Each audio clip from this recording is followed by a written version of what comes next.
Get into it, lovelies. Get into it. Welcome to Storytime with Chris After Dark. Now, typically we start this around 9 o'clock on Friday nights. This is specifically for my adult viewers only. So, if you are watching this video and you are not of 18 and above, you should not be watching this video. There are hundreds of other amazing stories and chapters for you to delve into, made for our younger viewers. So I will continue to say, if you are not 18 and up, you should not be watching this video. It's not for you, sweetie. There are plenty of other stories we can delve into, but for now, it's grown for, in the words of my mother and many other amazing people in my family, it's grown folks' time. Okay? All right, that's my warning. Let's get into it. All right, we are back. I know it's been a hot minute. It's literally been a month. But life was lifing for me, and I don't say that to use that as an excuse or a crutch. I legitimately have been working. I've been trying to plan ahead for my birthday in October. I've been trying to plan ahead for Thanksgiving this year. Like, I told everybody that it was going to be an early fall. Nobody believed me, and here we go in Ohio this week, and a little bit of last week, actually. Early fall, cold temperatures at night, which I love.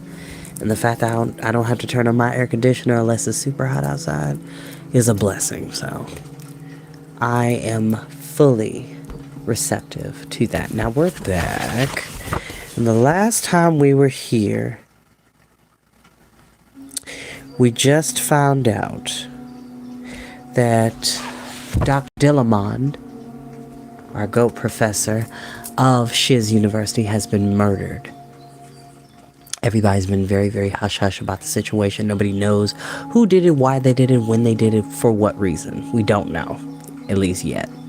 And so Elphaba is trying to figure out who did it.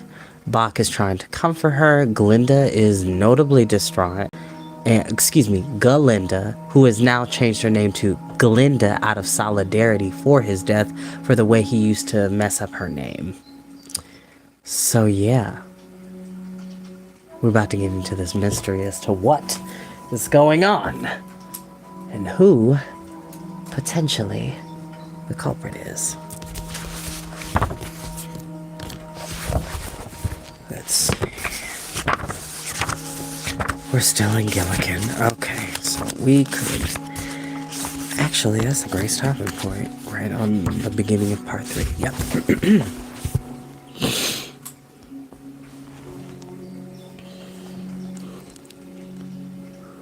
Right.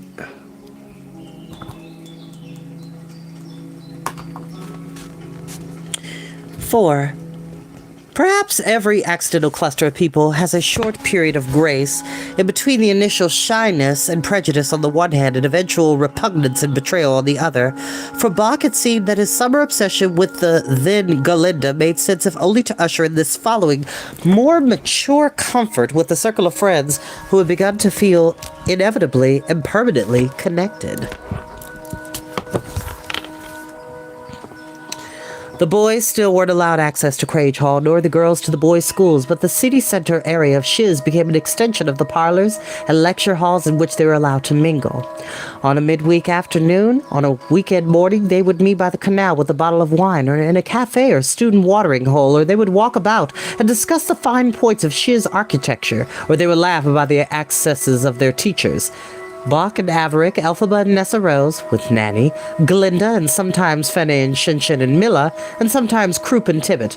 And Croup brought Fiyero along and introduced him, which fostered Tibbet for a week or so, until the evening that Fiyero said in his shy, formal way, "Of course, I've been married for some time. We marry young in the Vinkus." The others were agog at the notion and felt juvenile. I mean, that is kind of intimidating when you meet somebody who is your age and they're like, "Yeah, I'm already married." Wait, what? But his marriage is more arranged, and we're going to get into that. Oh, so I forgot to say that. So Fiyero gets we've already been introduced to Fiyero in the world of Wicked and how he's gotten moved over to Shiz University. And the one thing we talked about the last time we were here is that a lot of the adaptations of Wicked never successfully adapt Fiyero in the way that he should be. Clearly, the creator is okay with that because it's kind of left to interpretation because the musical version can be completely different than the novel. But in the context of the novel, the source material, Fiyero is Native American. So, take with that what you will. To be sure, Elphaba and Averitt needled each other mercilessly. Nessa Rose tried everyone's patience with her religious rantings. Croup and Tibbett's stream of saucy remarks got them in the canal more than once. But Bach was relieved to find that his crush on Glinda was lifting somewhat. She sat on the edge of the picnic blanket with a look of self-reliance, and she diverted conversation away from herself. He had loved the girl who had loved the glamour in herself, and that girl seemed to have disappeared, but he was happy to have Glinda as a friend. Well, in a nutshell, he loved Galinda, and this now was Glinda, someone he could no longer quite figure out. Case closed. It was a charmed circle. All the girls steered clear of Madame Morrible while they could. One cold evening, however, Grommatic came hunting for the troop sisters. Nanny huffed and wound the strings of a fresh apron around her waist and prodded Nessa Rose and Elphaba downstairs toward the parlor of the head. I hate that Grommatic thing, said Nessa Rose. However, does it work anyway? Is it clockwork, or is it magicked, or some combination of the two? I have always imagined a bit of nonsense. That there was a dwarf inside, or an acrobatic family of elves, each working on a limb, said Elphaba. Whenever Grommatic comes around, my hand gets a strange hunger for a hammer. I can't imagine, Nessa Rose said. Hand hunger, I mean. Hush, you two, the thing has ears, Nanny said. Madame Morrible was glancing through the financial papers, making a few marks in the margin before she deigned to acknowledge her students. This won't take but a moment, she said. I've had a letter from your dear father and a package for you. I thought it kindest to deliver the news myself. News? Said Nessa Rose, blanching. He could have written to us as well as to you, said Elphaba. Madame Morrible ignored her. He writes to ask of Nessa Rose's health and progress, and to tell you both that he's going to undertake a fast and penance for the return of Ozma to Batarius. Oh, blessed little girl, said Nanny, warming to one of her favorite subjects. When the wizard took over the palace all those years ago and he had the Ozma region jailed, we all thought that the sainted Ozma child would call down disaster upon the wizard's head. But they say she's been spirited away and frozen in a cave like Lurlina. Has Frexbar got the metal to melt her? Is now her time to return? Please, said Madame Morrible to the sisters with a sour glance at Nanny, I have asked you here so that your Nanny could discuss this contemporary apocrypha, nor to slander our glorious wizard. It was a peaceful transition of power that the Ozma region's health failed, which while under house arrest was a mere coincidence, nothing more. As to the power of your father to raise the missing royal child from some unsubstantiated state of solemnness, well, you've as much as admitted to me that your father is erratic, if not mad. I can only wish him health in his endeavors, but I feel it my duty to point out to you girls that we do not smile on seditious attitudes at Crage Hall. I hope you have not imported your father's royalist yearnings into the dormitories here. We assign ourselves to the unnamed god, not to the wizard, nor to any possible remnant of the royal family, Nessa Rose said proudly. I have no feeling on the matter at all, said Elphaba.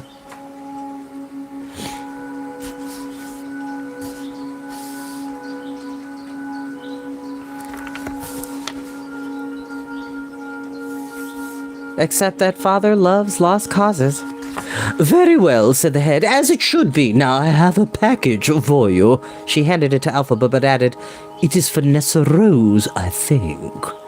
Open it, Elfie, please, said Nessa Rose. Nanny leaned forward to look. Elphaba undid the cord and opened the wooden box. From a pile of ash shavings she withdrew a shoe and then another. Were they silver or blue, or now red. Lacquered with a candy shell brilliance of polish, it was hard to tell, and it didn't matter. The effect was dazzling. Even Madame Morrible gasped at their splendor. The surface of the shoes seemed to pulse with hundreds of reflections and refractions. In the firelight, it was like looking at boiling corpuscles of blood under a magnifying glass. "He writes that he bought them for you from some toothless tinker woman outside Obbles," said Madame Marble, "and that he dressed them with silver glass beads that he made himself. That someone had taught him to make." "Turtle heart," said Nanny darkly.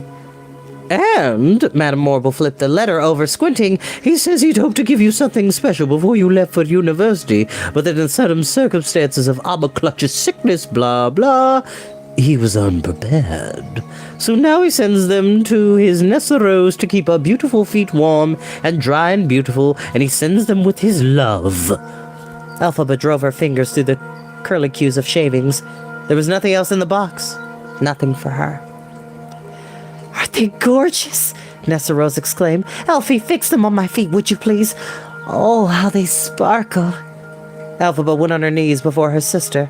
Nessa Rose sat as regal as any Ozma, spine erect and face glowing.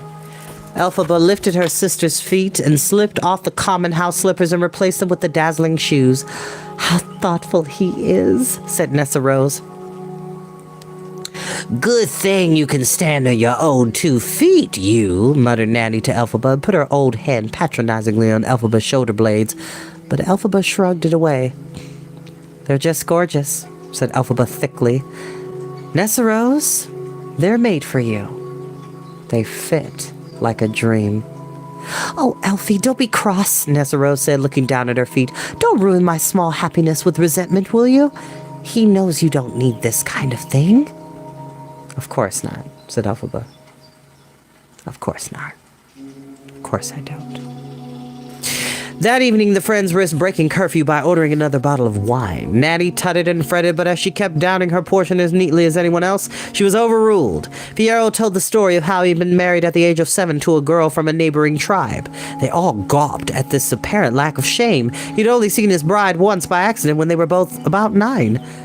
"I won't really take up with her until we are 20. And I am now only 18, he added, with the relief of imagining he might still be as virginal as the rest of them. They ordered yet another bottle of wine. The candles guttered. A small autumnal rain fell. Though the room was dry, Elphaba drew a cloak about her as if anticipating the walk home. She had gotten over the sting of being overlooked by Frex. She and Nessa Rose began to tell funny stories about their father, as if to prove to themselves and to everyone else that nothing was amiss. Nessa Rose, who wasn't much of a drinker, allowed herself to laugh. "Despite my appearance, or maybe because of that, he always called me his beautiful pet," she said, alluding to her lack of arms for the first time in public. "He would say, 'Come here, my pet, and let me give you a piece of apple.' And I would walk over as best I could, tilting and tottering if Nanny or Elfie or Mother wasn't around to support me, and fall into his lap and lean up smiling, and he'd drop small pieces of fruit into my mouth." "What did he call you, Elfie?" asked Glinda. "He called her Fabula," interrupted Nessa Rose. At home only," Elphaba said. "True, you are your father's little Fabula," crowed Nanny almost to herself, just outside the circle of smiling faces. "Little Fabula, little Elphaba, little Elfie." "He never called me pet," said Elphaba, raising her glass to her sister. "But we all know he told the truth, as Nessa Rose is the pet in the family, hence those splendid shoes." Nessa Rose blushed and accepted a toast. "Ah, but while I had his attention because of my condition, you captured his heart when you sang," she said. "Captured his heart? Ha! You mean I performed a necessary function?" But the others said to Elphaba, "Oh, do you sing? Well then, sing you must. Another bottle, another glass. Push back the chair, and before we leave for the night, you must sing. Go on." "Only if the others will," said Elphaba bossily. "Bach? Some Muchkalander Spinel? A Gilliganese ballad? Glinda? Nanny? A lullaby?" "We know a dirty row. We'll go next if you go," said Croup and Tibbet. "And I will sing a Vinkus hunting chant," said Fiyero. Everyone chortled with pleasure and clapped on the back. So then Elphaba had to stand, push her chair aside, clear her throat, and sound into her cupped hands, and start, as if she was singing for her father, again, after all this time. Well, I can't really use any songs from the musical for this moment that would be appropriate for this moment. I mean, Ideas. Hands touch, eyes meet, sudden silence, sudden heat, hearts leap in a giddy whirl. He could be that boy, but I'm not that girl. Don't dream too far. Don't lose sight of who you are. Don't remember that rush of joy. He could be that boy, but I'm not that girl. Every so often we long to steal to the land of what might have been, but that doesn't soften the ache we feel when reality sets back in. Blight smile, light limb, she who's winsome, she wins here. Gold hair with a gentle curl, that's the girl he chose. And heaven knows I'm not that girl.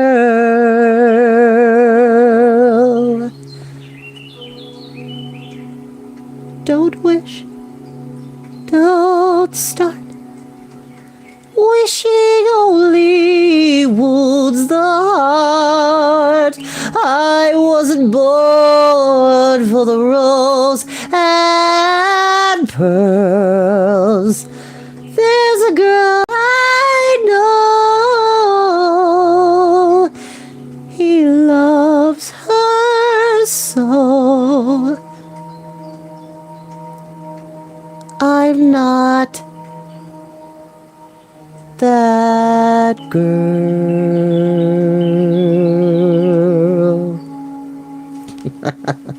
There it is.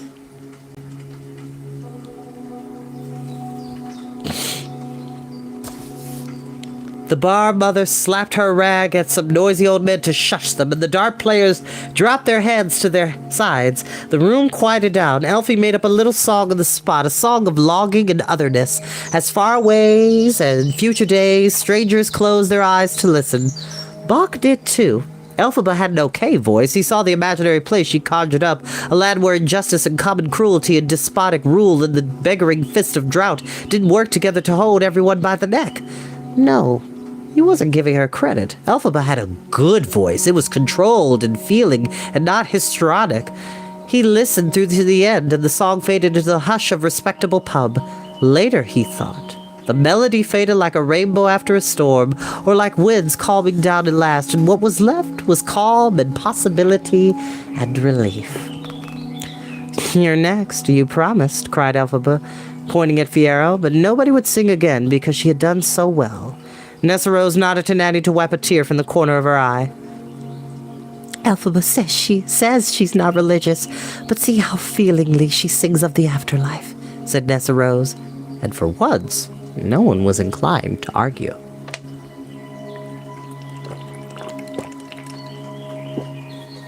I can only drink these during the summer because this is addictive. Dragon fruit mango, and it is the best flavor they brought out from Arizona. I've been drinking Arizona since I was 8. And the stuff is phenomenal. Oh, Lord. 5. Early one morning when the world was hoary with rimfrost, Grammatic arrived with a note for Glinda. Amma Clutch, it seemed, was on her way out. Glinda and her roommates hurried to the infirmary. The head met them there and led them to a windowless alcove. Amma Clutch was thrashing about in the bed and talking to the pillowcase.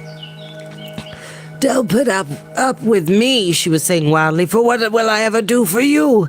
I will abuse your good-natured ducky and rest my oily locks upon your fine, close weave, and I'll be picking with my teeth at your lacy, appliqued edge. You are a stupid nuisance to allow it, I say. I don't care about notions of service. It's all bunk, I tell you, bunk." Amma Clutch, it's me," said Glinda. "Listen, dear, it's me, it's your Galinda." Amma Clutch turned her head from side to side. "Your protest is insulting to your forebears," she went on, rolling her eyes toward the pillowcase again. "Those cotton plants on the banks of Freshwater didn't allow themselves to be harvested so you could lie down like a mat and let any filthy person slobber all over you with nitrile. It don't make a lick of sense." "Amma!" Glinda wept. "Please, you're raving." "I see you've nothing to say to that," said Amma Clutch with satisfaction. "Come back, Amma. Come back one more time before you go." "Oh, sweet Lurleen, this is dreadful," Nanny said. "Darlings, if I ever get like this, poison me, will you?" "She's going. I can see it," Elphaba said. "I saw it enough in Quadling country. I know the signs. Glinda, say what you need to say quickly." "Madam Morrible, may I have privacy?" Glinda said.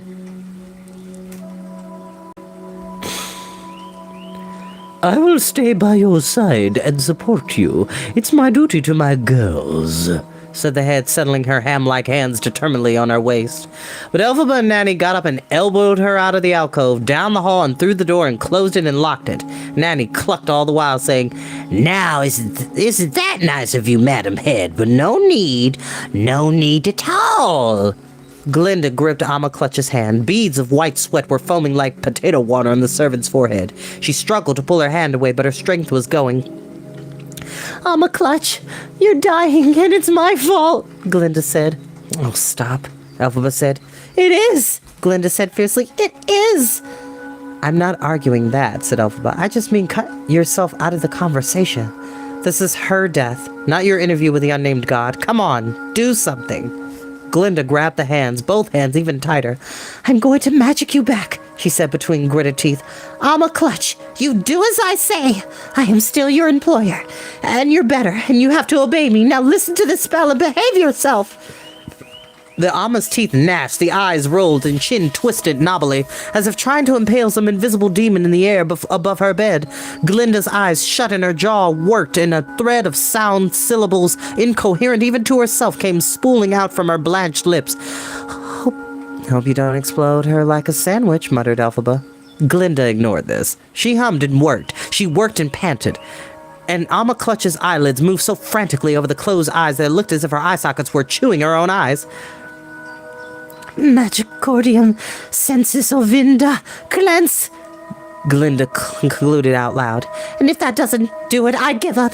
Even the smells and bells of a full kit wouldn't help, I think." On the straw pallet, Amma Clutch fell back. A little blood ran from the outer edge of each eye, but the wild turning motion of the focus had shuttered itself down. "Oh, my dear," she murmured, "so you're all right then? Or am I dead now?" "Not yet," said Glinda. "Yes, dear Amma, yes, I'm fine. But, sweetheart, I think you're going." "Of course I am. The wind is here. Can't you hear it?" Amma Clutch said. "No matter. Oh, there's Elfie, too. Goodbye, my ducks. Stay out of the wind until the time is right, or you'll be blown in the wrong direction," Glinda said. "Amma Clutch, I have something to say to you. I have to make an apology." But Elphaba leaned forward, cutting Glinda off from Amma Clutch's line of sight, and said, "Amma Clutch, before you go, tell us who killed Dr. Dillamon." "Surely you know that," Amma Clutch said. "Make us sure," Elphaba said. "Well, I saw it. I mean, nearly. It had just happened and the knife was still there." Amma Clutch worked for breath, smeared with blood that hadn't a chance to dry. "What did you see? This is important." I saw the knife in the air. I saw the wind come to take Dr. Dillamond away. I saw the clockwork turn and the goat's time stop. It was Grammatic, wasn't it? Elphaba murmured, trying to get the old woman to speak the words. Well, that's what I'm saying, Ducky, said Madam Clutch. And did it see you? Did it turn on you? Cried Glinda. Did that make you ill, Alma Clutch? It was my time to be ill, said Alma Clutch gently, so I couldn't complain, and it is my time to die, so leave me be. Just hold my hand, dear. But the fault is mine, began Glinda. You will do me more good if you hush, sweet Galinda, my duck, said Alma Clutch gently, and patted Glinda's hand. Then she closed her eyes and breathed in and out a couple of times. They sat there in a silence that seemed peculiarly servant-class Gilliganese, though it was hard later on to explain why. Outside, Madame Morrible moved up and down the floorboards pacing, then they imagined they heard a wind or an echo of a wind, and Alma Clutch was gone. And the overly subordinate pillowcase took a small spill of human juice from the edge of her slackened mouth.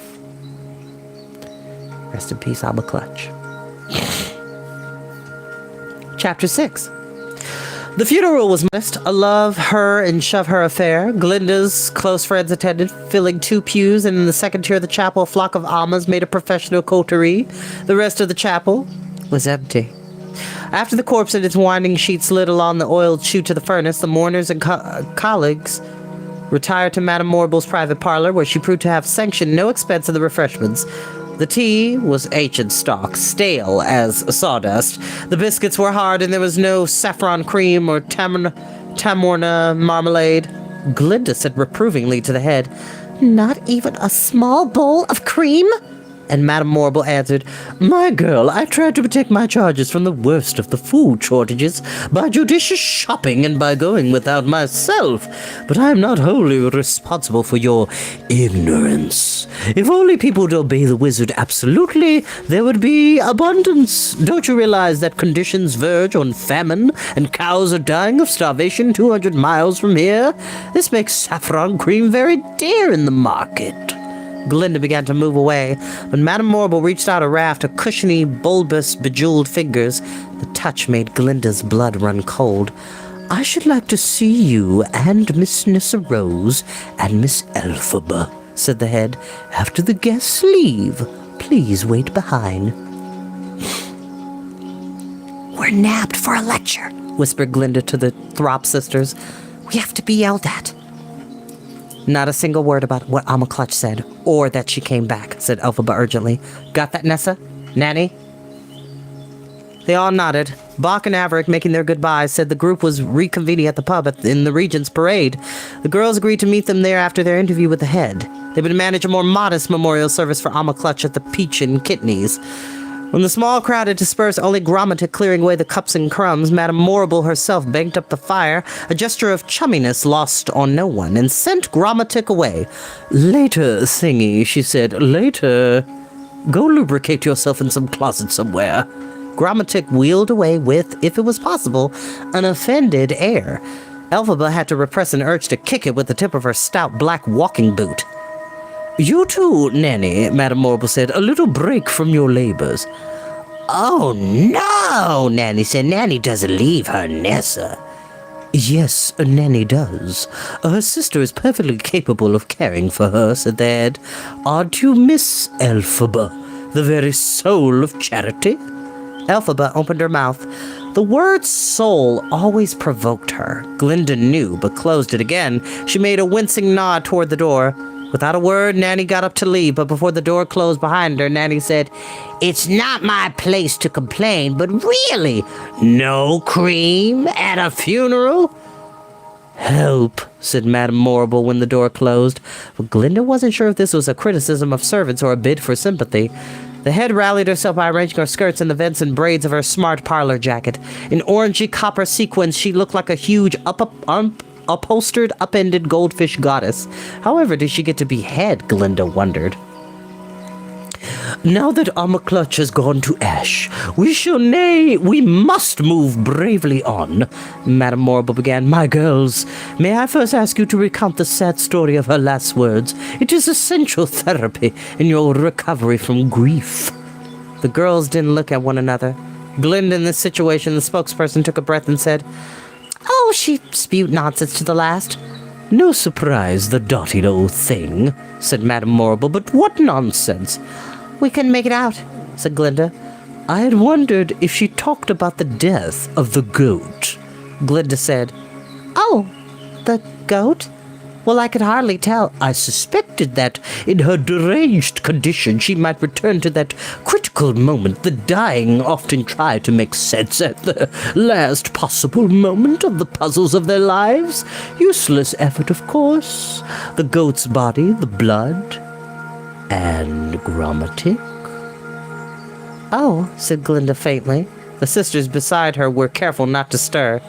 "The terrible morning I was up early in my spiritual meditations, and I noticed the light on Dr. Dillamond's lab, so I sent Grommatic over with a cheering pot of tea for the old goat. Grommatic found the animal slumped over a broken lens. He'd apparently stumbled and severed his own jugular vein. Such a sad accident, born of academic zeal, not to say hubris, a pitiful lack of common sense. Rest, we all need rest. The brightest of us need our rest. Grommatic in his confusion felt for a pulse, none to be found, and I surmise that is just when Clutch arrived, to see dear Grommatic splash with the spurts of strong circulatory pulse. Clutch arrived out of nowhere, none of her business, I might add, but let's not malign the dead, shall we?" Glinda gulped back new tears. Did not mention that Clutch had mentioned seeing something unusual the evening before, and had wandered out to check. "I did always think that the shock of all that blood might have been the final straw that sent Clutch pitching back into her ailment. Incidentally, you see why I dismissed Grommatic just now. It's still very sensitive and suspects. I believe that Clutch thought it responsible for the goat's slaughter." Glinda said waveringly, "Madame Morrible, you should know that Clutch had never suffered such a disease as I described to you. I invented it, but I didn't assign it. I didn't commit it to her or hurt it to it." Elphaba looked at Madame Morrible steadily, keeping her interest modest. Nessa Rose's eyelashes fluttered. If Madame Morrible knew If Madame Morrible knew Glinda's news already, her face didn't give it away. She looked as placid as a tethered rowboat. "Well, this only leads way to my observations," she allowed. "There is an imaginative, even a prophetic power in your pointed little society skull, Miss Glinda." The head stood, her skirts rustling, wind through a field of wheat. "What I say now, I say in strictest confidence. I expect my girls to obey my command. Are we agreed?" She seemed to take their stunned silence as assent. She looked down on them. That's why she seems so like a fish, Glinda suddenly thought. She hardly ever blinks. "By an authority vested in me that is too high to be named, I have been charged with a crucial task," said the head. "A task essential to the internal security of Oz. I have been working to fulfill this task for some years, and the time is right and the goods are at my disposal." She scrutinized them. They were the goods. "You will not repeat what you hear in this room," she said. "You will not want to. You will not choose to. You will not be able to. I am wrapping each one of you in a binding cocoon as regards this very sensitive material." "No," she held up a hand in Elphaba's protest. "No, you have no right to object. The deed is already done, and you must listen and be open to what I say." Glinda tried to examine herself to see if she felt wrapped or bound or spell-chilled, but she only felt frightened and young, which may be close to the same thing. She glanced at the sisters. Nessa Rose in her dazzling shoes was back in her chair, nostrils dilating in fright or excitement. Elphaba, on the other hand, looked as stolid and cross as usual.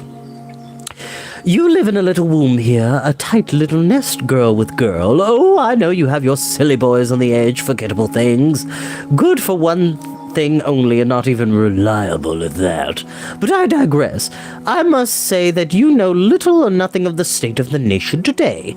You have no sense of the pitch of unrest to which things have mounted, setting communities on edge, ethnic groups against one another, bankers against farmers, and factories against shopkeepers. Ours is a seething volcano threatening to erupt and burn as it is in its own poisonous pus. Our wizard seems strong enough. But is he? Is he really? He has a grasp of internal politics. He has no slouch at negotiating rates of exchange with the bloodsuckers of Ev or Jimiko or Filian. He rules the Emerald City with an industry and an ability that the decaying knob-jawed Osmaline never dreamed of. Without him, he'd have been swept away in Firestorm years ago. We can be but grateful. A strong fist does wonders in a rotten situation. Walking softly but carrying a big stick, I see I offend. Well, a man is always good for the public face of power, no? Which, that line that she just said, walk softly but carry a big stick, that's a similar line to President Teddy Roosevelt. Or Theodore Roosevelt, I should say. He's one of my favorite presidents. Not the best in certain situations, but I just loved his buoyancy of spirit and his exuberance. Certain things he did that was questionable, yeah. I love Theodore Roosevelt, Teddy Roosevelt. Boy! Yes. Actually, there was a time where there are certain people who have the mental illness of impersonating or emulating Teddy Roosevelt, believing that they were Teddy Roosevelt. It was a whole thing back in the day.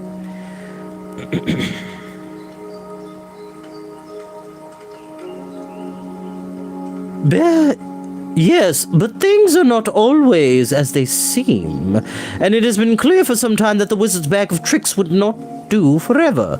There are bound to be popular uprisings, the stupid, senseless kind, in which strong, dumb people enjoy getting killed for the sake of political changes that we rolled back within the decade. Adds such meaning to meaningless lives, don't you think?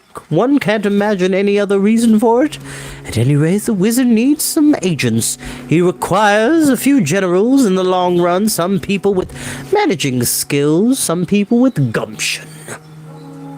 In a word, women.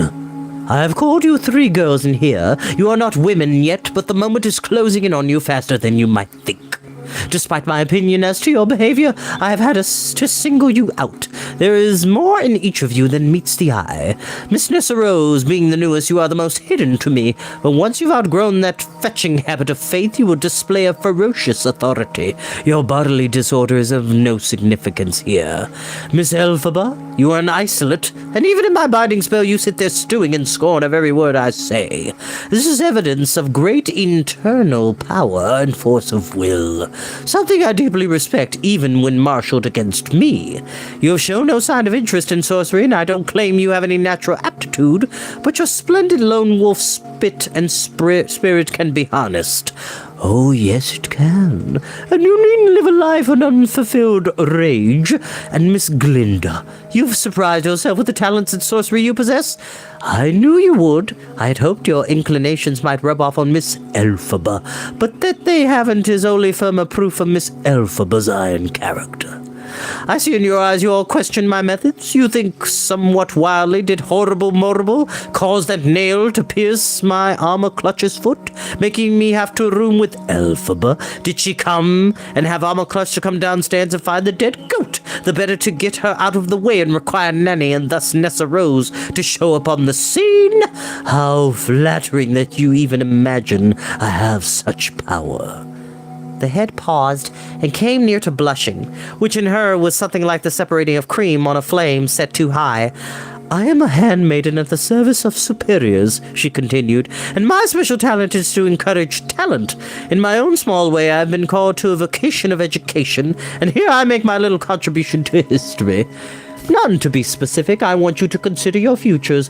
I would like to name you, to baptize you, as it were, as a trio of adepts. In the long run, I would like you to assign you behind-the-scenes ministerial duties in different parts of the country. I am empowered to do this, remember, by those whose bootstraps I am not worthy to lick. But she looked smug, as if she thought herself quite worthy enough indeed of attention from these mysterious forces. Let us say you will be secret partners of the highest level of government. You will be anonymous ambassadors of peace, helping to restrain the unruly element among our less civilized populations. Nothing is decided yet, of course. And you do have a say in the matter, a say to me and not to each other, nor anyone else as the spell goes. But I would like you to think about it. I need, eventually, to place an adept in Gillikin somewhere. Miss Glinda, with your middle-range social position and your transparent ambitions, you could slime your way into ballrooms of MaGuire's and still be at home in the pigsties. Oh, don't squirm so. Your good blood is only one-sided. It's not a terribly refined strain anyway. The adept of Gillikin, Miss Glinda, does it appeal? Glinda could only listen. Miss Elphaba, said Madame Morble, full of the teenage scorn of inherited position. You are nonetheless the Throp third descending, and your great-grandfather, the eminent Throp, is in his dotage. One day you will inherit what is left on Colwyn grounds, that prestigious pile in Hardings. You can manage to be the adept of Munchkinland. Your unfortunate skin condition notwithstanding, indeed, perhaps because of it, you've developed a feistiness and an iconoclasm that is just faintly appealing when it doesn't nauseate. It will come in service, believe me. And Miss Nessa Rose, she went on, having grown up in Quadling Country, you will have to return there with Nanny. The social situation in Quadling Country is such a mess, what with the decimation of the squelchy frog-like population. But it may come back in a small measure, and there should be someone to oversee the ruby mines. We need someone to look after things in the south. Once you recover from your religious mania, it will be a perfect setting. You don't expect a life of high society anyway, not without arms. After all, how can one dance without arms? As for the Vinkus, we don't imagine we'll need an adept station there, at least not in your lifetimes. The master plans eradicate any appreciable population in that god-forsaken place. Here the head paused and looked around. Oh, girls, I know you are young. I know this grieves you. You must think about it as a prison sentence, though, but an opportunity. You ask yourselves, how will I grow in a position, albeit a silent one, of prominence and responsibility? How may my talents flourish? How, my dears, how may I help Oz? Elphaba's foot twisted, caught the edge of a side table, and a cup of saucer fell to the ground and smashed. You're so predictable, said Madame Morble, sighing. That's what makes my job so easy. Now, girls, bound as you are to an oath of silence, I bid you to go away and think of what I've said. Please don't even try to discuss it together, as it'll just give you a headache and cramps. You won't be able to manage it. Sometime in the next semester, I will call each of you in here, and you can give me your answer.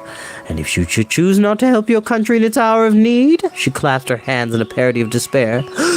Well, you're not the only fish in the sea, are you?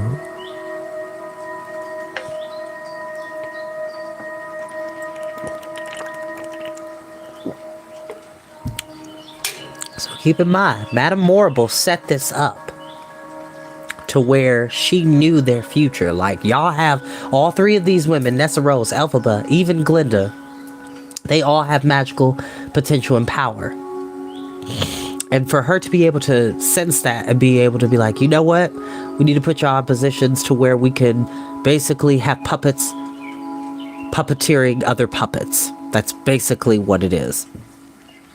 The afternoon had turned glowery, with heaps of plum-covered clouds in the north. Beyond the blue stone spires and steeples, the temperature had dropped 20 degrees since the morning, and the girls kept their shawls pulled close as they walked to the pub.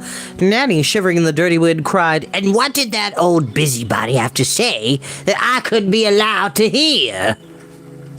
But there was nothing they could say. Glinda couldn't even meet the other's eyes. "We'll lift a glass of champagne for Amma Clutch," said Elphaba finally, "when we get to the peach and kidneys." "I'd settle for a spoonful of real cream," said Nanny. "How pitching that old sow is. No respect for the dead." But Glinda found that the binding spell was deeper, cut closer than she even understood it. It wasn't merely that she couldn't talk about it. Already she had begun to lose the words about it, to falter in her thinking, to fail to commit the interview to memory. There was the proposal. It was a proposal, wasn't it? Of some questionable proposition in the civil service?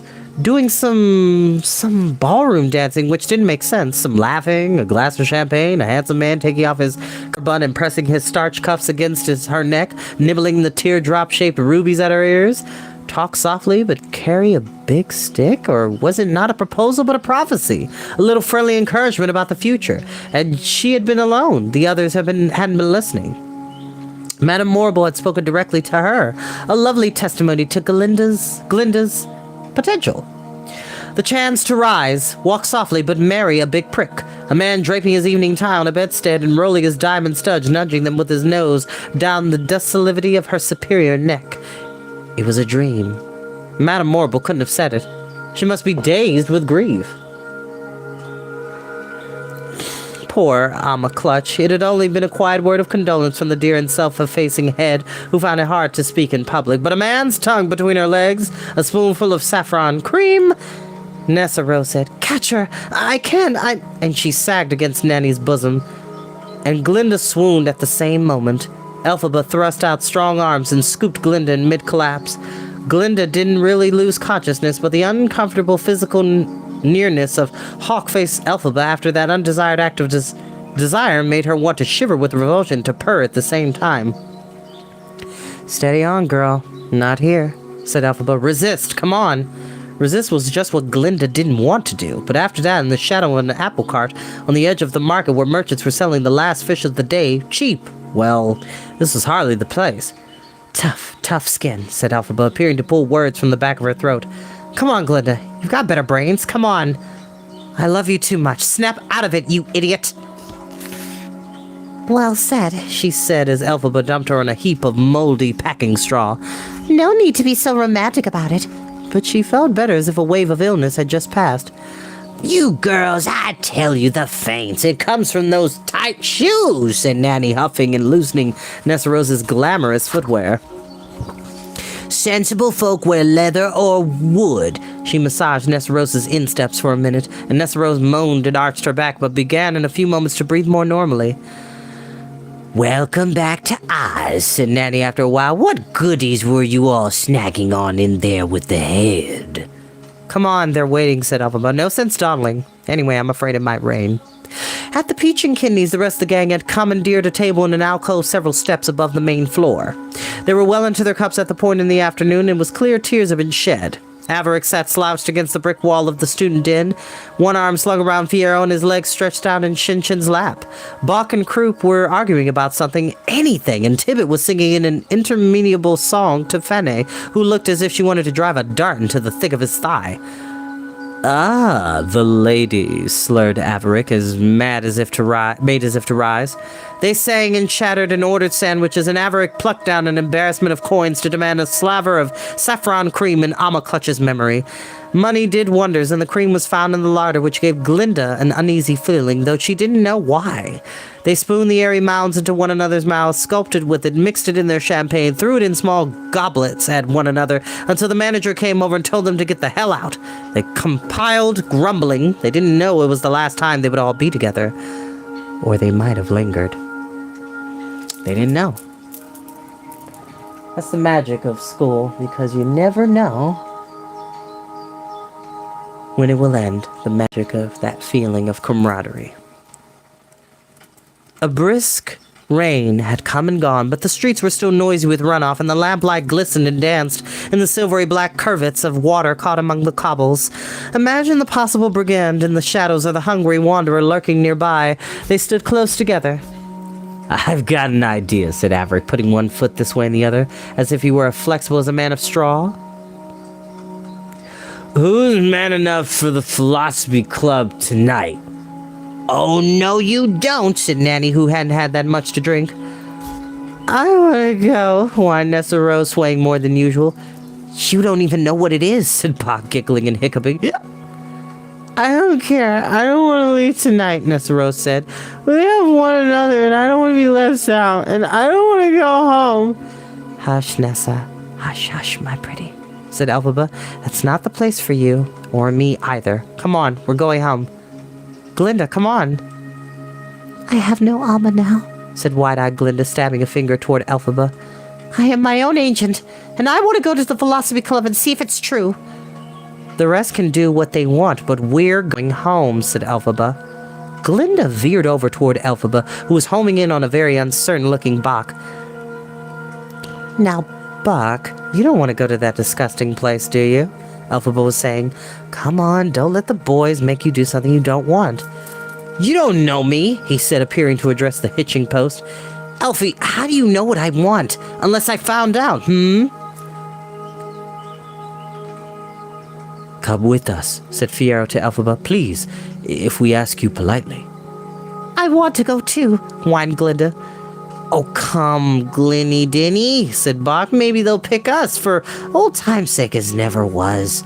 The others had awakened a slumbering cab driver and hired his services. Bach, Glinda, Elfie, come on, Averick called from the window. What's your nerve? Bach, think about this, Elphaba urged, which I'm going to pause here to say that the next scene that we're about to get into contains sexual material and some more darker materials that are going to be happening in the Philosophy Club, but we are going to meet a very important character in the future of this series, so yeah, just wanted to give you a heads up on that.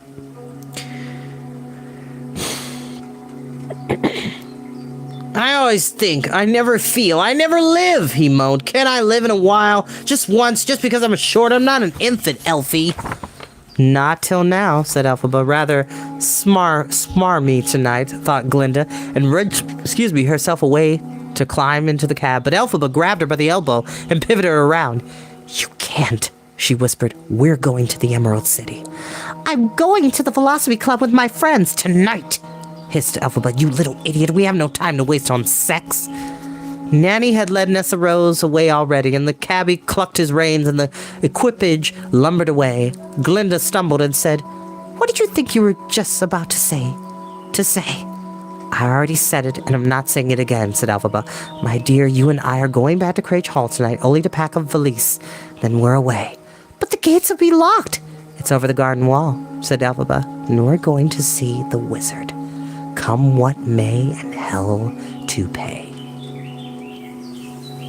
This is why it's important to read the source material, because in the musical, Elphaba gets invited to the Emerald City by the wizard. But no, she's trying very hard to remember this spell that has been cast on them for this proposal that Madame Morrible has placed on them. And so she's like, nah, girl, we're going to the Emerald City tonight. Nessa Rose and Nanny are also leaving tonight. So yeah, well, tomorrow, excuse me.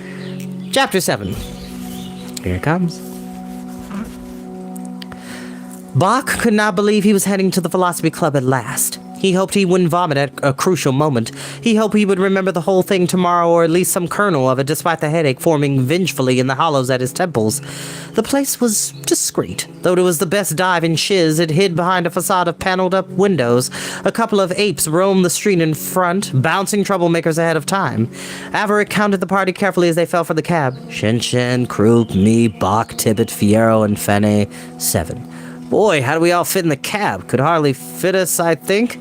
He paid the cabbie and tipped him in some obscure homage still to Alma Clutch, and then pushed to the front of the silent knot of companions. Come on, we're the right age and the right drug, he said, and to the shadowed face of the window, 7. 7 of us, good sir.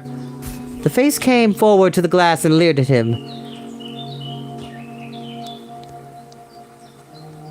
The name is Yackle, and I'm not a sir, nor am I good. What kind are you up to tonight, master fellow? Speaking through the pane was a crone with random teeth and a shiny white-pink wig slipping westwards off her pearly scalp.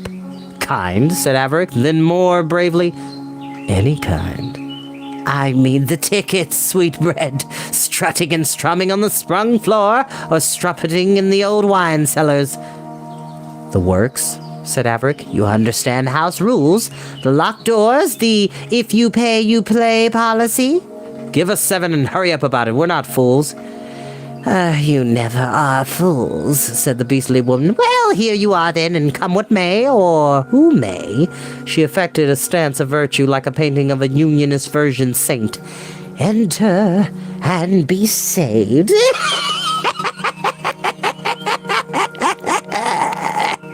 The doors swung open, and they went down a flight of uneven brick steps, and the bottom of the flight was a dwarf in a purple burnous. He looked at their tickets and said, "Where are you soft things from? Out of town?" "We're all at the university," said Averick. "A motley crew. Well, you've 7 of diamond tickets. See here, the 7 red diamonds printed here and here," he said. "Have a drink on the house, watch the girly show, and dance a little if you want. Every hour, or so I close the street door and open the next." He pointed to a huge oak door barred with 2 monstrous timbers and iron hasps. "You all go in together, or you don't go in at all. That's the rule of the house." There was a chanteuse singing a send-off of What is Oz Without Ozma, and teasing herself with a parrot-colored feather boa. A small band of elves, real elves, toddled and rattled out a tinny accompaniment. Bach had never seen an elf, even though he knew there was a colony of them not far from Rush Margins. "How weird," he said, inching forward. "They look like hairless monkeys, naked but for little red caps, but without any appreciable sex characteristics. They were as green as sin." Bach turned to say, "Look, Alfie, it's like you had a passel of babies." But he didn't see her and remember then she hadn't come, nor had Galinda, apparently. Damn. They danced. The crowd was the most mixed Bach had seen in some time. There were animals, humans, dwarves, elves, and several TikTok things of incomplete or experimental gender. A squadron of well-built blonde boys circulating with tumbles of rot-gut squash wine, which the friends drank because it was free. "I don't know if I want to go any more daring than this," said Fanny to Bach at one point. "I mean, look at that hussy of a baboon is almost out of her dress. Perhaps we should call it a night." "Do you think?" said Bach. "I mean, I'm game if you're feeling uneasy." Oh, hurrah, way out. He was feeling uneasy himself. "Well, let's get Averick. He's over there nosing up to Shen Shen." But before they could make their way across the crowd dance floor, the elves began to let out a banshee shriek, and the singer thrust out her hip and said, "That's the meeting call, dollies! Ladies and gentlemen, and gentle friends, we're doing, and I mean doing." She glanced at a note in her hand. 5 black clubs, 3 black clubs, 6 red hearts, 7 red diamonds, and on their honeymoon, isn't that sweet? She simulated gagging. 2 black spades. Up to the mouth of everlasting bliss, fraidies and gentle hens. "Averick, no," said Bach. But the crone from the front who called herself Yackle came knocking through the hall, having apparently locked up the front door for the time being, and she remembered the holders of the designated cards and brought them forward with a smile. All righters, up on the ready," she said. "Here we be at the shank end of the evening. Lighten up, lads. It's not a funeral, it's an entertainment." It had been a funeral, Bach remembered, trying to invoke the warm, self-affecting spirit of Alma Clutch, but the time to back out, if such a need existed, had passed. They were swept through the oak doors and along a slightly sloping passage whose walls were padded in red and blue velvet. A merry tune was playing further on, a dancing ragged melody, a smell of roasting tim leaves, sweet and softening. You could almost feel them turning up their purplish edges. Yackle led the way, and the 23 revelers processed, in a confused state of apprehension, elation, and randomness. The dwarf followed behind. Bach took stock as best his stumbling mind could manage. An erect tiger in high-hip boots and a cape. A couple of bankers and their evening consorts all wearing black masks as a protection against blackmail or as an aphrodisiac. A party of merchants from Ev and Philian and in town on business, and a couple of women rather long in the tooth bedecked in costume jewelry. The honeymoon couple were Gillikins. Bach hoped that his crowd wasn't gawping as much as the Gillikins were. As he glanced around, only Averick and Shinshin looked eager, and Fierro, possibly because he hadn't yet grasped what this was all about. The others looked more than a little squeamish. They entered a small, dark theater in the round, with the space for the public divided into 6 stalls. Above the ceiling was lost in a stony blackness, tapers fluttered, and a hollow music issued through fissures in the wall, increasing an unearthly air of dislocation and otherness. The stalls circled and faced the central stage, which was enshrouded in black drapes. The stalls were separated from one another by vertical strips of lattice wood and slates of mirror. All the parties were being mixed up, all friends and partners separated. Was there incense in the air, too? It seemed to make Bach's mind split in half like a husk and allow a tender, complacent mind to emerge. The softer, more bruisable aspect, the private intention, the surrendering self. He felt he was knowing less and less. It was more and more beautiful to do so.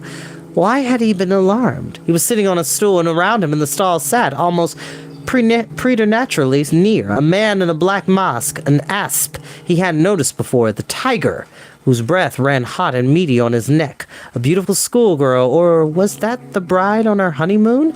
Did the whole stall then tilt forward like a gentle swung bucket? Anyway, they leaned together toward the central dais, an altar of veils and sacrifices. Bach loosened his collar and then his belt and felt the gingerly appetites between heart and stomach and the resulting stiffening apparatus below that.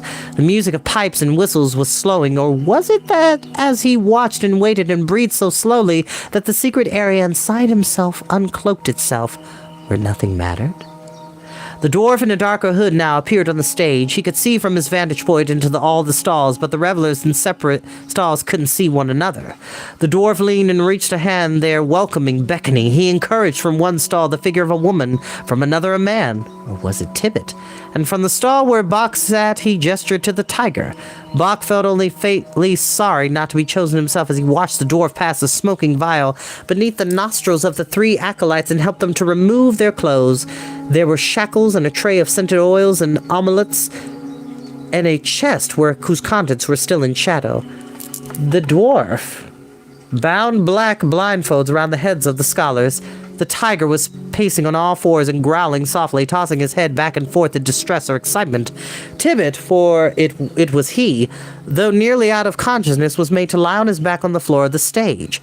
The tiger strode over him and stood still while the dwarf had his assistants lift Tibbet, tied his wrists together and around the tiger's chest, and his ankles around the tiger's pelvis, so Tibbet hung beneath the tiger's belly like a thrushed pig, his face lost in the tiger's chest hair. The woman was set on a sloping stool, almost like a heavy tilting bowl, and the dwarf tucked something aromatic and runny up with the shadowy regions. Then the dwarf pointed to Tibbet, who was beginning to twist and moan in the tiger's chest. "Let X be the unknown god," said the dwarf, poking Tibbet in the ribs. The dwarf then slapped the tiger on his flank with a riding crop, and the tiger strained forward, positioning his head between the woman's legs. "Let Y be the dragon of time in its cave," said the dwarf, hitting the tiger again. As he laced the woman into the half-shell, stroking her nipples with a glowing salve, he handed her a riding crop with which she could lash at the tiger's flanks and face. "And let Z be the Cumbric witch, and let us see if she exists tonight." The crowd drew nearer, almost participants themselves, and the musky sense of adventure made them tear at their own buttons and nibble their own lips, leaning in. "Such are the variables in our equation," said the dwarf as the room darkened even further. "So now let the true clandestine study of knowledge begin."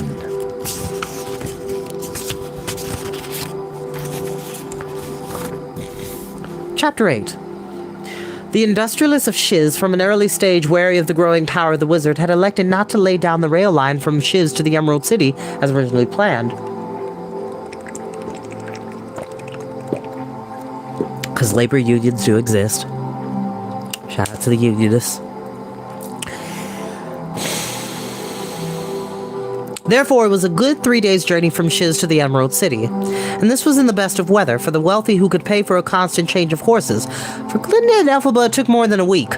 A bleak, cold, scarred week as the winds of autumn ripped the leaves off trees with a dry screech and a rattle of brittle, protesting limbs, which is very different than the musical and the movie. They have a train to the Emerald City.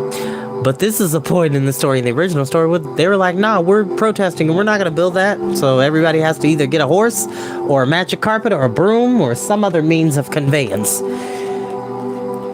Excuse me. They rested like the other third-class travelers in the back rooms above inn kitchens. In a single lumpy bed, they huddled together for warmth and encouragement, and Glinda told herself protection. The ostlers cooed and shrieked in the stable yard below. The kitchen maids came and went noisily at odd hours. Glinda would start as if from a frightful dream and nestle in nearer to Elphaba, who seemed at night never to sleep. Daytimes, the long hours spent in poorly sprung carriages, Elphaba would nod off against Glinda's shoulder. The land outside grew less succulent and varied. Trees were crabbed as if conserving their strength. And then the sandy circumland was domesticated by farm life. Overgrazed fields were dotted with cows, their withers shriveled and papery, their lowing desperate. An emptiness settled in the farmlands. Once Glinda saw a farm woman standing on her doorstep, hands sunk deep in apron pockets, face lined with grief and rage at the useless sky. The woman watched the carriage pass, and her face showed a yearning to be on it, to be dead, to be anywhere else than on this carcass of a property. The farms gave way to deserted mills and abandoned granges, then abrupt and decisive the Emerald City rose before them, a city of incessant, of blanket declaration. It made no sense, clotting up the horizon, sprouting like a mirage on the characterless plains of Central Oz. Glinda hated it from the moment she saw it. Brash upstart of a city. She supposed it was her Gilliganese superiority asserting herself. She was glad of it. The carriage passed through one of the northern gates, and the scramble of life aroused itself again, but in an urban key, less restrained, of self-forgiving than that of Shiz. The Emerald City was not amused by itself, nor did it consider amusement a proper attitude for a city. Its high self-regard sprang up in public spaces, ceremonial squares, parks and facades, and reflecting pools. How juvenile, how devoid of irony, murmured Glinda. The pomp, the pretension. One short day, if you only have one short day. One short day in the Emerald City. One short day in the Emerald City. One short day in the Emerald City. One short day full of so much to do. Every way when you look in the city, there's something exquisite you'll want to visit before the day's through. There are buildings tall as quacks for trees, dress salons and libraries, palaces, museums 100 strong. There are wonders that I've never seen. It's all grand and it's all green. I think we found the place where we belong. I want to be in this hoi polloi. Yes. But it's not that mood for this story. I'm just singing that song because this would be the sequence where that happens. But Elphaba, who had passed through the Emerald City only once before on her way up to Shiz, had no interest in architecture. She had her eyes glued on the people. No animals, she said. Not so you can see, anyway. Maybe they have all gone underground. Underground? Said Glinda, thinking of legendary menaces like the Gnome King and his subterranean colony, or dwarves in their mines in Glickus, or the time dragon of the old myths dreaming the world of Oz from his airless tomb, which, by the way, the Gnome King is a very real character from a story called The Road to Oz. It's a really good story, and one day we will read it, not for a Storytime After Dark, but if you're a fan and know the books of L. Frank Baum's series of Oz books, you're going to see hints and pieces of those books in this story. Not just The Wonderful Wizard of Oz. I'm talking The Patchwork Girl of Oz, The Marvelous Land of Oz, The Road to Oz, Dorothy and the Wizard of Oz, TikTok of Oz, and so on and so forth. Like, a lot of that lore is heavily laced in this story. Love reading the Oz books growing up. Unfortunately, we won't see my favorite character from Oz, which is Polychrome, but that's another conversation for another day. In hiding, said Elphaba. Look, the poor. I mean, are they the poor, the hungry of Oz from the failed farms? Or is it just the surplus, the expendable human salvage? Look at them, Glinda. This is a real question. The Quadlings have nothing looked more than these. Off the boulevard on which they rode branched alleys, where shelves of tin and cardboard served as roofs for the flood of indigents. Many of them were children, though some were the diminutive Munchkinlanders, and some were dwarves, and some were Gilliganese bowed with hunger and strain. The carriage moved slowly as faces stood out, and Glicken youth with no teeth and no feet or calves, on his stubby knees in a box, begging. A quadling. Look, a quadling, said Elphaba, grabbing Glinda's wrist. Glinda caught a glimpse of a ruddy brown woman in a shawl lifting a small apple to the child in a sling around her neck. 3 Gilliganese girls dressed like women for hire, more children in a pack running and squealing like piglets, brushing up against a merchant to pick his pockets. Rag merchants with pushcarts, kiosk keepers who lay locked beneath safety grills, and a sort of civil army, if you could call it that, strolling in foursomes on every second or third street, brandishing clubs, angular with swords. They paid the carriage master and walked with their parcels of clothes toward the palace. It rose in step, back fashion, a group of domes and minarets, high flared buttresses in green marble, blue agate screens in the recessed windows. Central and most prominent, the broad, gentle brown canopies of the pagoda lifted over the throne room, covered with hammered scales of virgin gold, brilliant in the late afternoon glow.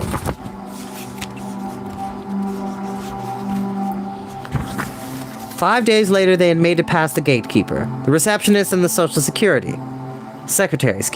They had sat for hours awaiting a 3-minute interview with the Commander General of Audiences. Elphaba, a hard-twisted look on her face, had managed to eject the words Madam Morrible from between her clamping lips. "Tomorrow at 11, said the Commander General. "You will have 4 minutes between the ambassador to Ix and the matron of the Ladies' Home Guard Social Nourishment Brigade. Dress code is formal." He handed them a card of regulations that, being unequipped with courtly dress, they were obliged to ignore. At 3 the following afternoon, the ambassador to Ix left the throne room looking agitated and splenetic. Glinda fluffed the bedraggled feathers in her traveling hat for the 80th time and sighed. Now you're the one who says what should be said. Elphaba nodded.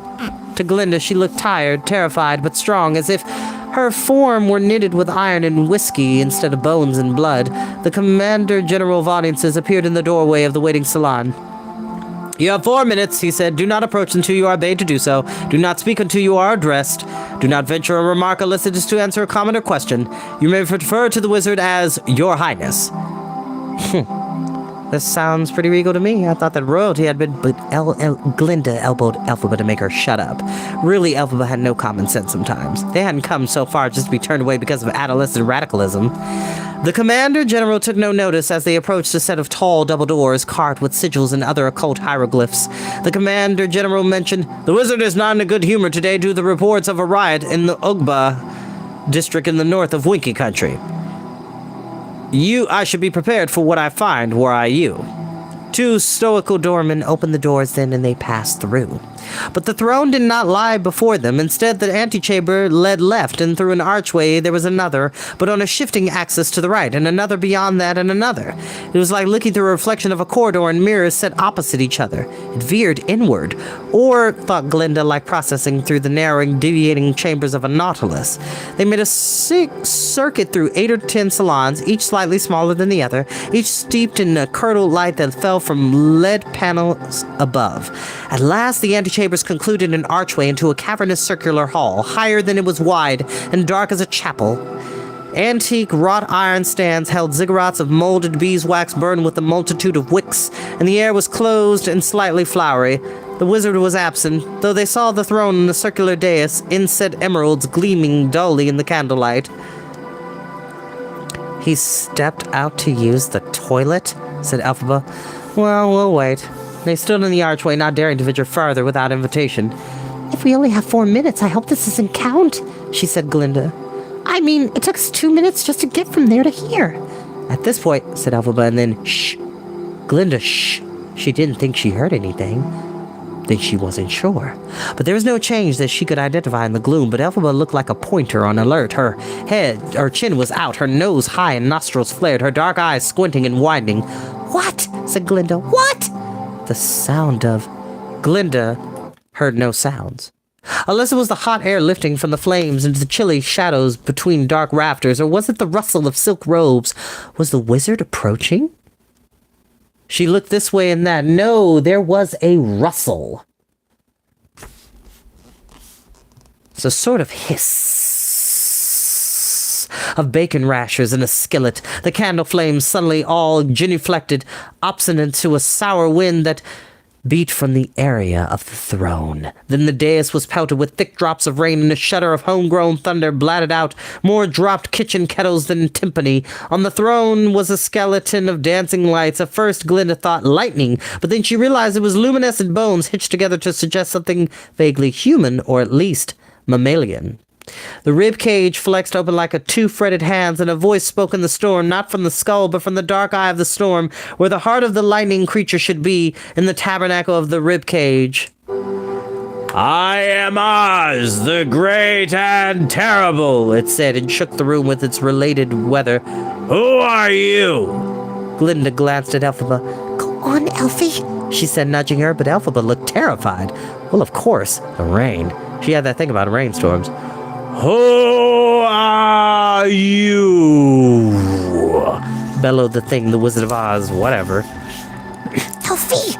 Hissed Glinda. Then, Oh, you useless thing, all talk and no. I'm Glinda from Frodica, if you please, your highness. Descended matronally from the Arduenas of the upland. And this, if you please, is Elphaba Throp, third descending from Nest Hardings, if you please. And if I don't please? said the wizard. Oh, really? How like a child, said Glinda under her breath. Elfie, come on, I can't say why we're here.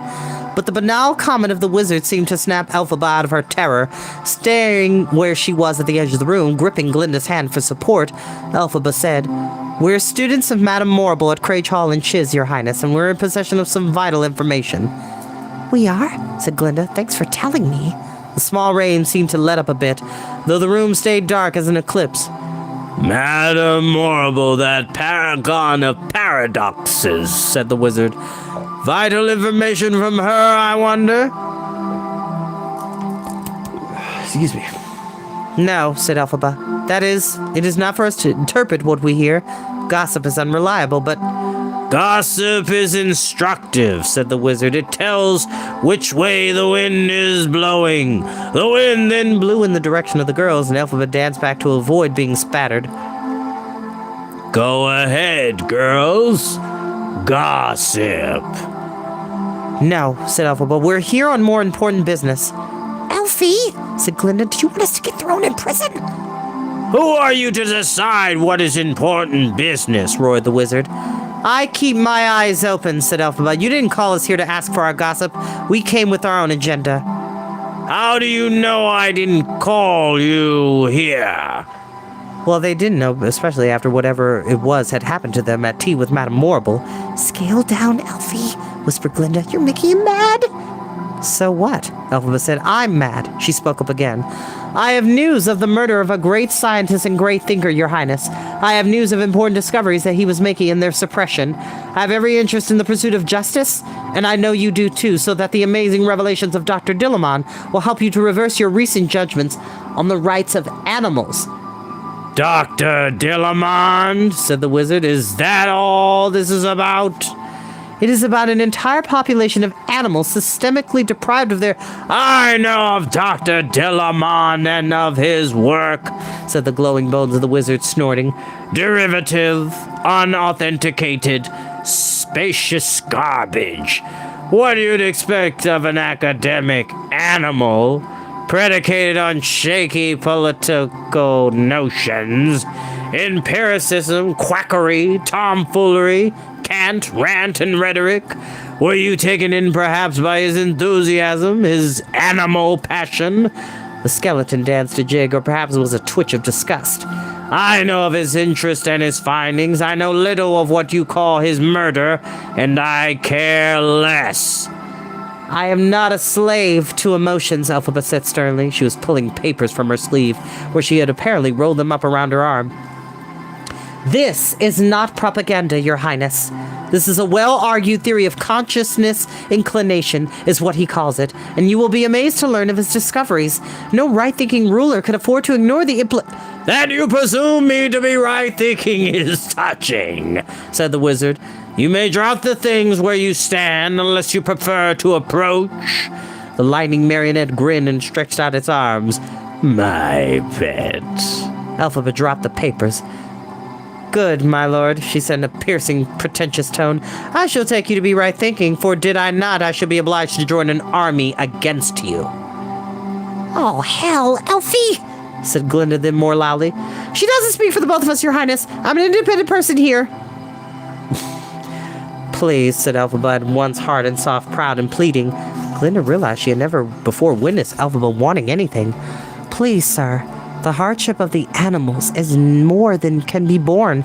It isn't just the murder of Dr. Delamon, it's the forced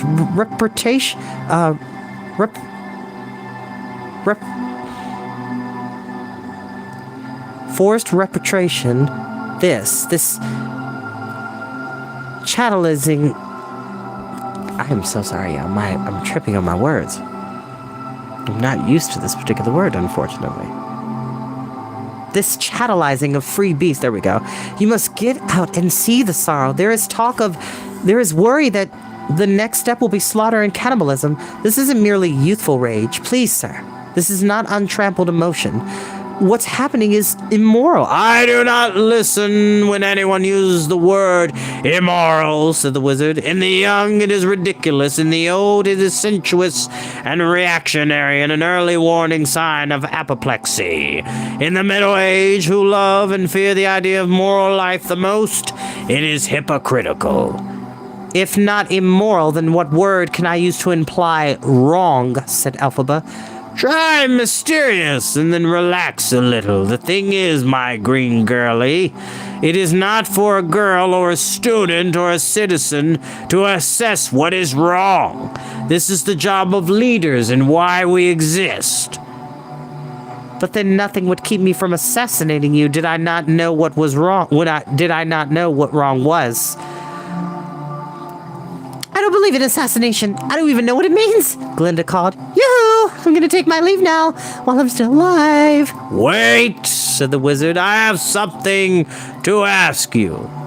They stood still. They stood for minutes. The skeleton fingered its ribs, played them like the brittle strings of a harp. Music like stones turning over in a stream bed, the skeleton collected its lighted teeth from its jaws and juggled them. Then it tossed them at the seat of the throne where they exploded into candy-colored flashes. The rain was raining down a drain on the floor, Glinda noticed. Madam Marble, said the wizard, agent, provocateur, and gossip, crony and companion, teacher and minister, tell me why she sent you here. She didn't, said Elphaba. Do you even know the meaning of the word pawn? Shrieked the wizard. Do you know what resistance means? Elphaba shot back. But then the wizard only laughed instead of killing them on the spot. What does she want of you? Glinda spoke up. It was about time. Sorry, y'all. A decent education. For all our bombastic ways, she's a capable administrator. It can't be easy. Elphaba was staring at her with a clear, slanted look. Has she brought you in? Glinda didn't quite understand. We're all sophisters. We have only begun to specialize.